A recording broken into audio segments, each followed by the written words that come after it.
स्वागत है सर आपका हमारे चैनल पर राइज आप नेशन का। आपके भी सभी व्यूवर्स को मेरा नमस्कार। सर इस बार आप चुनाव, पहली बात तो आपको बहुत बहुत बधाई हो सर, आप धन्यवाद। पुनः जीत कर आए हैं। आप सीतामढ़ी से विधायक भी रहे, सीतामढ़ी विधानसभा से, फिर लोकसभा से आप सांसद भी रहे। जी तो इस बार आप चुनाव काफ़ी टक्कर का चुनाव देखा गया, 1 लाख से ज़्यादा आप वोट लाए।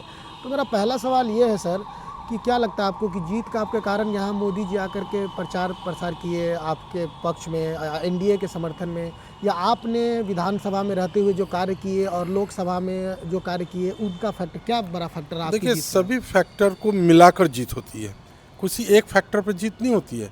माननीय यशस्वी प्रधानमंत्री जी का, माननीय मुख्यमंत्री जी का किए गए कार्यों को, माननीय प्रधानमंत्री का आना, माननीय गृह मंत्री जी का बगल के रीगा में आना, यहाँ पर पूर्व में डबल इंजन की सरकार से जितनी सारी यहाँ योजनाएं और जितनी घोषणाएं हुई हैं, इन सब का फलाफल है ये जीत। किसी एक नाम पर नहीं जीत होती है। जीत जब होती है तो सारे फैक्टर को एक जगह जोड़ा जाता है। जैसे सीतापुरम बनने जा रही है, माँ सीता का भव्य मंदिर का शिलान्यास हुआ, लोगों की आस्था उससे जुड़ी हुई है। उन लोगों की भी विश्वास था कि फिर से अगर बीजेपी जीतेगी तो हमारा सीतामढ़ी का भव्य मंदिर बनने में अब कोई विलम्ब नहीं होगा। सर यहाँ पर 8 विधानसभा है सीतामढ़ी में, लगभग सर 8 विधानसभा एनडीए ही जीती है। जी तो कई जगहों पर आपकी भी विधानसभा की मैं बात कर रहा हूँ, जनताओं का आरोप रहता है कि ब्लॉक में भ्रष्टाचार देखा गया है, अफसरशाही का आरोप रहता है। तो इस पर आप क्या कहेंगे? देखिए, ब्लॉक और अफसरशाही के अंदर में लोग जब जब आवाज़ उठाते हैं उस पर कार्रवाई होती है, अफसरों को इंस्ट्रक्शन दिए जाते हैं। जनप्रतिनिधि अफसर से और जनता के बीच की कड़ी बनकर उनके काम को कराने का पूरी तरह जवाबदेही होती है। जो विधायक जी होते हैं, माननीय विधायक, वो हाई स्कूल के प्रधान अध्यक्ष होते हैं। नीतीश कुमार जी ने लगभग 4 लाख टीचर की बहाली की, वो भी बीपीएससी की, जो कि प्रदेश की सबसे बड़ी चयन आयोग है। फिर भी शिक्षित वर्ग का ये आरोप रहता है कि अभी भी बिहार की शिक्षा गुणवत्ता में उतनी अच्छी गुणवत्ता नहीं हो रही। तो आप इस बार जब विधायक जीत कर आए हैं तो आप हाई स्कूल का भ्रमण करेंगे, जाएंगे? जी हाँ, सभी हाई स्कूल का अध्यक्ष होने के नाते मीटिंग भी होगी रेगुलर।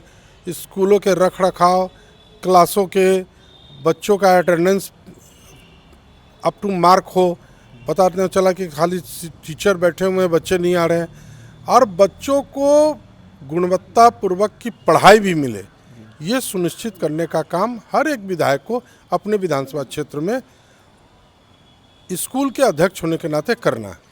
सर आज मोबाइल और टेक्नोलॉजी का युग है बहुत ज़्यादा, और इस टेक्नोलॉजी का जितना पॉजिटिव वे में यूज़ किया जाता है उतना गलत सेंस में भी यूज़ किया जाता है, जी जो आप भी उसके शिकार रहे हैं। जी और गृह मंत्री, बिहार के जो गृह मंत्री, वो आप ही के पार्टी से, भाजपा से ही हैं, सम्राट चौधरी जी। तो आप जो है इस पर कड़ी कानून बनाने के लिए, साइबर के लिए आप आवाज़ उठाएंगे सदन में? सभी लोग आवाज़ उठा रहे हैं।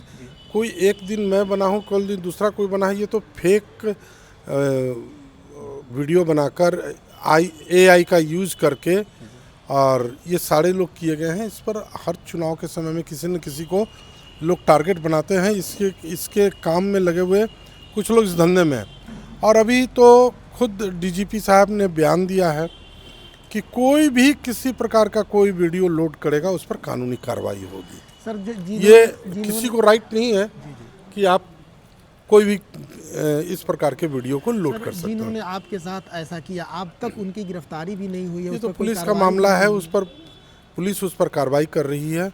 पुलिस ने कहा है कि बहुत जल्द उसका रिजल्ट फलाफल आएगा। और इस बार आपका जो पार्टी एनडीए का जो संकल्प पत्र है, उसको हट करके आपकी विधानसभा में आपका ब्लूप्रिंट क्या होगा? आपकी मुख्य क्या क्या नहीं, हम लोग का कोई अलग ब्लूप्रिंट होता है। जो सरकार की योजनाएं हैं, सरकार का जो ब्लूप्रिंट है, उसको धरातल पे लाने का काम है विधायक का। अब मान लीजिए यहाँ सीतापुरम बनना हो, हम अपना ब्लूप्रिंट बना लेंगे, ना यहाँ नहीं बनेगा, बनेगा दूसरा जगह, हो सकता है? नहीं हो सकता। सीतापुरम जल्द से जल्द बने, ये हमारा ब्लूप्रिंट होगा। अयोध्या के तर्ज पर मंदिर जल्द से जल्द बने पुनौड़ा में, ये हमारा ब्लूप्रिंट होगा। सरकार की योजनाओं का लाभ हमारी जनता को हर हालत में मिले, ये ब्लूप्रिंट होगा। न कि अपना वो ब्लूप्रिंट बना के हम घूम रहे हैं कि हम ये कर देंगे। करेगा सरकार के ही तंत्र, करेगी सरकार। हमारा काम है कि सरकार और तंत्र के बीच के, जनता के बीच में कड़ी बनना। इस सीतामढ़ी विधानसभा में सर 75% जो आबादी है वो गांव में बसती है और 25% आबादी शहर में रहती है और इस विधानसभा में लगभग 18% मुस्लिम समुदाय के भी लोग रहते हैं और कहीं ना कहीं थोड़ा बहुत ऐसा है कि गृह मंत्रालय जो है भाजपा के हाथ में जाने से अब तक 20 साल से नीतीश कुमार जी थे गृह मंत्री, तो इस पर आप क्या कहना चाहेंगे उनको लेकर के जो है? यूपी में गृह मंत्री बीजेपी के हैं, मध्य प्रदेश में गृह मंत्री बीजेपी के हैं, राजस्थान में गृह मंत्री बीजेपी के हैं। क्या वहाँ से मुसलमानों को भगा दिया गया, मुसलमानों को मार दिया गया? पहले इसका जवाब हमको आप दीजिए, तब आप बिहार पर पूछिएगा। बिहार में गृह मंत्री भाजपा के पास पहला बार आया, ये बात नहीं है। अन्य जो राज्यों में है तो वहाँ के मुसलमान क्या सब मार दिए गए, क्या सबको भगा दिए गए? ये आप लोगों की मानसिकता है, ये आपकी मानसिकता है। कहीं किसी को कोई टच नहीं करता है। आप शांति से रहें, सब शांति से है।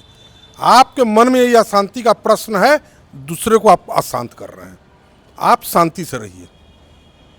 सोशल मीडिया पे सर इन दिनों जो है बुलडोजर्स बहुत वायरल हो रहे हैं बिहार में इससे पहले कभी कोई भी जो गलत करेगा उस पर बुलडोजर चलेगा, ये तो सरकार की नीति है। आप जो सही होगा तो उसके यहाँ कहाँ बुलडोजर चलता है? बुलडोजर 10 आदमी के यहाँ चलता है, 1000 आदमी के उसमें से रहते हैं ऐसे जिनको नहीं चलता है। इसलिए पहले गलत होइएगा। अब मेरा ज़मीन है, यहाँ पर रोड से 15 फीट हमने पीछे घर बनाया है। अब हम रोड के 2 फीट आगे घर बनाएंगे तो बुलडोजर चलेगा ही चलेगा, चाहे वो कोई हो, बड़ा से बड़ा आदमी क्यों ना हो। सरकार के नज़र में एक न एक दिन आना है।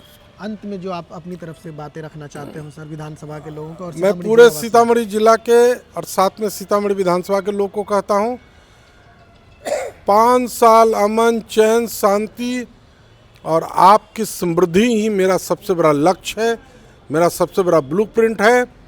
हम सब भाईचारे के साथ रहेंगे और भाईचारा बना रहेगा। बहुत बहुत धन्यवाद।